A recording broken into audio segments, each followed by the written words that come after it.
We're back, people, and today we're breaking down film on Andrew Meyer, Utep center number 75 right here.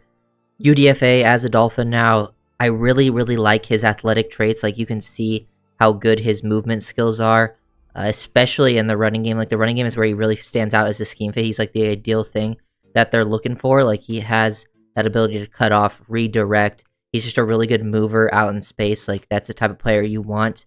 And I'm kind of looking at him as a practice squad candidate, especially in year one, because he does not have the ideal play strength and anchor right now, I think, to hold up in pass protection at a consistent level. So to me, that's kind of what I'm looking at, because like when he was getting bull rushed, he lost almost every single time in this Oklahoma game for straight bull rushes. There's times where he adjusted and played better. But overall, looking at this stuff, I do have some concerns in pass protection. I think that's the reason. Like, if his anchor was just a tiny bit better, I think you would see he would probably have gone drafted, because the athletic traits are really nice. So I think you try to develop him at the center position, add some play strength overall, probably add on a few pounds, maybe you lose a little bit of your burst, but he has enough athleticism to spare. I think when you kind of look at him compared to Matthew Jones, the other guy they brought in as an offensive lineman who can play like right guard center for you, they have some similarities in the running game, and then they both have their struggles in pass protection, but I think Jones's struggles are a little more fixable. That's why I give Jones the slight edge right now. But I do like them both as practice squad guys. So we'll go back, take a look at some of this stuff. We'll get look at this all-22, and then we'll look at some of the broadcast film, because that's all I could really find on him after this game for more running game clips. But here in pass protection, when they were sliding their protection like this, and he didn't have to just go square head-on right away off the ball, like he did a much better job, because he does a good job with his base. He stays square, he stays patient. He does a pretty good job with his hands and his feet. He plays with good bend in the lower half. You can see the bend down there is really good. He has some really nice athletic traits.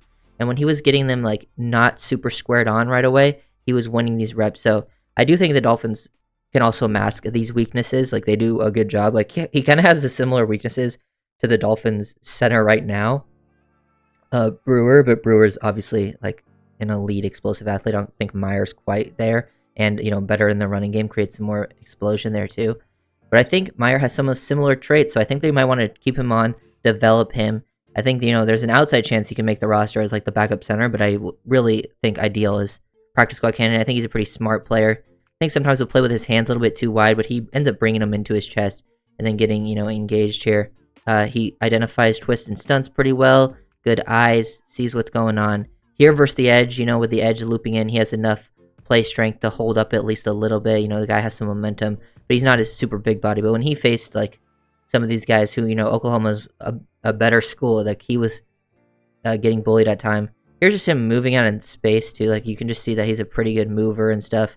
Play doesn't end up getting worked out because it gets blown up. You can see him take a good angle, square up, hit it, a guy out in space pretty cleanly here. That's not always easy. Like, these guys end up avoiding it. Like, even look at the other guy who has pretty good angle, is in pretty good position, and 28 is able to dip underneath and beat that block pretty quickly, while Meyer was in the correct position to block that, and he only got away once, the whistle was blown. So, and here you can see some of the issues, and this wasn't even the worst of them, I think, when he was getting overpowered like this. This one is like a bull rush, and then he kind of opens him up a little bit late, like Meyer at least called up. But there's like at least 5, 6, 7 reps where he just gets pushed back way farther than you want him to, like into the quarterback's lap, like especially when it was just heads up right away off the snap. So I think, that's something that he can struggle with. Like, it's not even bad here. Like, he gets his hands, he resets them, his feet are pretty good, like his base is good. He's not even like super high up. He plays with some decent pad level, decent bend, and he's just getting overpowered. He doesn't have that play strength or anchor, and then gets opened up there. It's just the problems that you see with him there. And then you can see it's better in pass protection when it's like this, when it's like sliding and the guys are like slanting across. It's just not your, typical, bull rush type thing, speed to power. And he's able to just mirror match. He does a great job resetting his hands, refitting them into the offensive lineman really nice. The base is good. The knee bend is good. The body weight distribution, not playing too far over the top. Like, I feel like his technique stuff is really nice. Plus the athleticism. So like, he can easily mirror match. Like, if people try to beat him left, right, give him all these moves, he does a great job with his feet, being able to mirror match, redirect, all of those types of things. So he has the traits there to work with. He also does some good nuanced things. Like, if you can see from this angle, like this guy tries to go speed to power, but he does like a push, which he gains depth, and he tries to pull down. Like, look at this. He pushes, he's trying to pull Meyer down, and Meyer does a great job with his hands here. Like, like usually you get thrown off balance, but he does a great job of his hands resetting them to boom, throw this guy off balance and completely ruin his plan there. So that's some nuanced stuff. Like good technique, good technique. He's got to reset his hands. The guy has hands inside the chest, tries to throw him down, and then he uses that left hand to punch into that chest, completely throw that off balance. So that's good work. Nuanced with his hands. I really, really enjoy a lot of his film. That's why I want to keep him on as a practice squad guy. It's just that one big negative, I think, really weighs him down. And, he didn't play against the best competition at UTEP, while Jones at Ohio State was playing against better competition too, even though he struggled versus some of those guys, especially at Michigan, the higher end players, which, is expected for some UDFAs. But I think they both have a chance to, stick on, especially on the practice squad. That's kind of where I'd like to see them work out, because I think they both have potential at center. And I think, we could see them try to develop these players into some backup centers because they're good scheme fits. Like last year, I know people wanted the San Diego State kid, but I didn't see him as a scheme fit, and I didn't really enjoy his preseason film.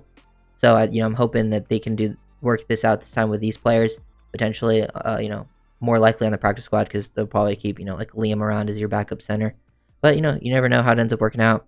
Here they fire off the ball, just great movement skills on these outside zone runs, or when, he was pinning and they were in pin and pull concepts and he used the puller. Just does a great job out in space. Here kicking out a linebacker at the next level, does that very consistently. Here's another, rep where he gets down, hits the low hip on this D tackle. It's tough to see from this angle, obviously, but moves that guy out of the way, and then boom, climbs to the second level and is still able to get a body on a guy, finish that block too. Like, he just does a great job comboing, climbing, or instantly climbing.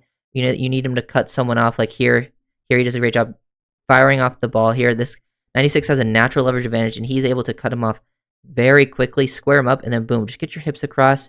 Guy tries to win to the inside. Use that inside hand to stonewall him. I feel like, he does a better job when it comes to the positioning and things like that. And I feel like, his hands have better, like, strength overall than, like, his overall upper body and lower body. I think he does a good job with, like, the grip strength of it.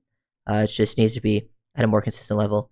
Here's another rep of him just attacking the low hip of some guy, comboing with his left guard there, push that guy out of the way, and then find a next level defender, kick him out too. And then another example of him, more pulling out here in space. They're running pin and pull. He is able to see this. He has good eyes. He sees this guy hitting downfield. He makes that adjustment. Use that left hand. Just get your hips across. Now you're in the correct position. That 3 is able to work to the back of you. He just has a great understanding of positioning. Here he is driving down, redirecting that guy, guy who's head up with him. Sometimes, it looks like, they're running some outside zone here, and he might want to get, like, his hips across, reach him. But the guy does a good job keep working across, so he's just like, well, if he's going to, work across my face, might as well use that momentum against him and keep driving for the cutback lane for the running back, which is good overall stuff. Really enjoy watching Meyer go to work, firing off the ball. You can see he definitely feels really comfortable, more comfortable with that aspect of his game when it comes to moving people in the running game, because he fires off the ball, plays with leverage on these combo blocks, attacks the low hip, and then goes out in space and forces this guy to really take a wide angle, even though he doesn't get hands on him, just to, take him out of the play, and then gives that running back a big lane to hit. And to be fair, I couldn't find any 2023 film on UTEP, so this is all 2022 film. Who knows, he could have even, added some play strength in 2023 and looked even better. That's why I'm, really excited to see certain players in the preseason and, how they work throughout training camp, if there's, they're turning heads or anything, because with some of them, I didn't get, I feel like, to see the full picture, but this is, as much as I can see right now. He has those athletic traits to play out in space, mirror and match in pass protection. Really struggled with power, especially in this Oklahoma game. Like, his anchor was not there, and, maybe it was a one-off, but the hands are there, the ability to reset, refit. There's definitely traits that he has with the athleticism, with his hands, with his feet, that you're like, oh, this is like NFL level skill set. It's just the play strength, the competition you played against, his ability to anchor and hold up versus power rushing is like really concerning, that I, have my question marks all around with his game. So looking forward to see how he ends up working out, with some of these guys. I think some of them have a chance to make the roster. I think most of them are like, you're looking at them as practice squad guys, and I think some of them are like that I haven't even got to yet. I don't even know if I would want them around on the practice squad, because definitely some of these guys will make the practice squad. That's how it is every year. UDFA guys, you at least have a few of them make the practice squad, with also maybe a couple making the roster. I think it'll be a little tougher this year with how that it looks the roster wise for some of these guys. I think DBs probably have the best chance, like specifically safety, because the safety doesn't have a lot of bodies in there right now.